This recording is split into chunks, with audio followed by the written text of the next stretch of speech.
Assalamualaikum warahmatullahi wabarakatuh. Selamat pagi, selamat siang, selamat malam. Perkenalkan, nama saya Alexandra Widya dengan NIM 666122009. Jadi, pembuatan tugas video ini untuk memenuhi UTS mata kuliah Governansi Digital. Jadi, di sini saya akan menganalisis mengenai aplikasi Rabek atau reaksi atas berita warga.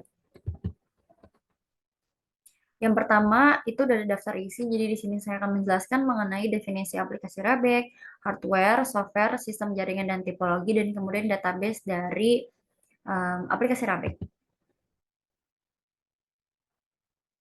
Apa itu Rabek? Rabek adalah reaksi atas berita warga, adalah aplikasi publik Pemkot Serang untuk pelayanan aduan dan juga keluhan serta saran bagi warga Kota Serang. Nah, apa saja sih hardware yang digunakan? Yang pertama ada komputer, motherboard, keyboard, printer, laptop, hard disk, mouse, dan juga monitor. Kemudian hardware yang digunakan itu juga ada RAM. RAM pada Android minimum 1 GB RAM, direkomendasikan 2 GB RAM atau lebih. Kemudian untuk iOS minimumnya itu 1 GB RAM, kemudian direkomendasikan itu 2 GB RAM atau lebih. Dan juga untuk Windows minimumnya 2 GB RAM dan direkomendasikan 4 GB RAM atau lebih. Untuk Mac minimumnya 4 GB RAM dan direkomendasikan 8 GB RAM atau lebih. Kemudian ada memori. Memori untuk Android itu bervariasi terhadap versi Android, perangkat, dan juga konfigurasi aplikasi. Rata-rata aplikasi Rabek di Android menggunakan sekitar 50 hingga 100 MB memori saat idle dan 100 hingga 200 MB saat digunakan. Untuk iOS, penggunaannya itu umumnya lebih stabil dibandingkan Android. Rata-ratanya itu iOS menggunakan sekitar 70 hingga 120 MB memori saat idle dan 120 hingga 180 MB saat digunakan. Untuk Windows, penggunaan memori di Windows itu bervariasi tergantung pada versi Windows, perangkat, dan juga konfigurasi aplikasi. Rata-rata aplikasi Rabbit di Windows menggunakan sekitar 100 hingga 150 MB memori saat idle dan 150 hingga 250 MB saat digunakan. Untuk memori di Mac itu umumnya lebih tinggi dibandingkan dengan platform lain. Rata-rata aplikasi Rebek di Mac menggunakan sekitar 150 hingga 200 MB saat idle dan juga 200 hingga 300 saat digunakan. Untuk CPU Android-nya itu untuk CPU pada Android itu um, yang pertama ada ARM V7A itu umumnya ditemukan pada perangkat Android yang lama dan juga kelas menengah. Kemudian ARM V8A itu prosesornya lebih baru dan lebih cepat dibandingkan dengan ARM V7A dan ditemukan pada sebagian besar perangkat Android modern. Kemudian untuk ada X86 itu ditemukan pada beberapa perangkat Android seperti tablet dan juga Chromebook. Untuk CPU pada iOS itu ARM64, prosesor ini ditemukan di semua perangkat iOS modern. Untuk Windows, prosesor ini ditemukan di semua perangkat Windows. Untuk Mac, prosesor ini yang pertama ada Intel ditemukan pada perangkat Mac lama dan kemudian Apple M1 ditemukan pada perangkat Mac modern. Nah, apa saja sih software yang digunakan dalam aplikasi Rabek? Yang pertama ada Mobile Application Development Work, Web Application Development Framework, dan juga Database Management System.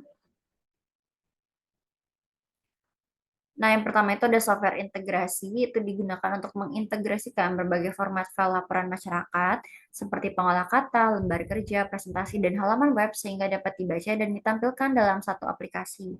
Contohnya itu ada Alfresco, mFiles, dan Laservice. Kemudian ada database management system itu digunakan untuk menyimpan dan mengelola laporan yang masuk dari masyarakat. Contohnya ada MySQL, PostgreSQL, MongoDB.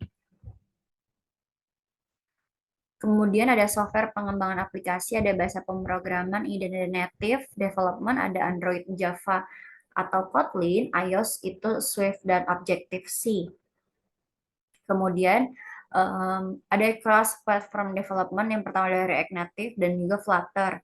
Kemudian ada development tools dan libraries. Yang pertama ada SDK, ada Android SDK dan juga iOS SDK. Kemudian tools sesuai bahasa pemrograman ada Android Studio dan juga Xcode. Kemudian ada third party libraries yang ada perpustakaan tambahan untuk fungsi spesifik misalnya itu peta dan juga kamera. Kemudian ada berbagai software lainnya. Yang pertama ada software untuk push notification, Firebase Cloud Messaging, dan juga Amazon SNS. Kemudian untuk analitik dan Google. Kemudian untuk analitik data yaitu Google Analytics dan Firebase Analytics. Untuk security ada OWASP, Mobile Security Testing Guide, dan AppScan.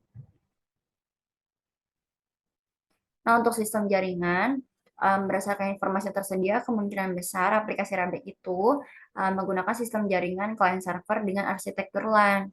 Teknologi jaringannya itu bisa Ethernet atau Wi-Fi tergantung pada infrastruktur jaringan yang digunakan dalam Rabek.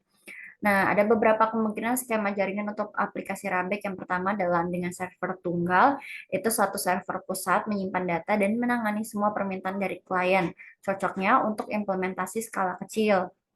Kemudian dengan server terdistribusi itu beberapa server menangani tugas yang berbeda seperti penyimpanan data, pemrosesan aplikasi, dan autentikasi pengguna.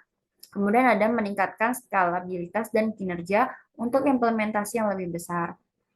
Kemudian LAN dengan akses cloud, yaitu server aplikasi dan data disimpan di cloud memungkinkan untuk akses dari mana saja dengan koneksi internet, meningkatkan fleksibilitas dari kemudian akses dan juga tetapi membutuhkan koneksi internet yang stabil.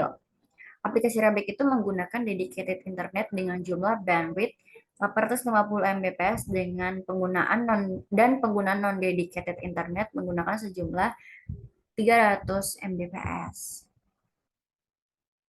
Nah, apa sih tipologi dari Rabek itu? Pada dasarnya tipologi yang digunakan dalam Rabek itu adalah jaringan terpusat atau biasa disebut dengan star. Alasan digunakan star dalam aplikasi Rabek itu karena Rabek itu terdiri dari beberapa node yang terhubung dalam sebuah komputer pusat atau disebut dengan server. Database yang digunakan dalam aplikasi Rabek yang pertama ada MySQL, itu database open source yang paling populer dan juga banyak digunakan untuk aplikasi web. Kemudian memiliki performa yang baik, skalabilitas tinggi, dan juga mudah digunakan. Cocok untuk aplikasi Rabek yang memiliki banyak pengguna dan juga data. Kemudian ada PostgreSQL, itu database open source lainnya yang terkenal dengan stabilitas dan keamanannya. Kemudian memiliki fitur yang lebih lengkap dibandingkan dengan MySQL, seperti dukungan untuk ACID transaction dan geospatial data. Cocok untuk aplikasi Rabek yang membutuhkan tingkat keamanan dan juga keandalan yang tinggi. Kemudian ada Oracle, database komersial yang paling populer dengan performa tinggi dan skalabilitas yang besar. Memiliki banyak fitur canggih untuk manajemen data dan juga analisis data. Cocok untuk aplikasi Rabek yang membutuhkan performa tinggi dan skalabilitas yang besar. Microsoft SQL Server, database komersial lainnya yang populer dengan banyak fitur untuk manajemen data dan analisis data. Cocok untuk aplikasi Rabek yang terintegrasi dengan sistem Microsoft lainnya. Baik, itu sekian dari saya. Kurang lebih mohon maaf. Terima kasih.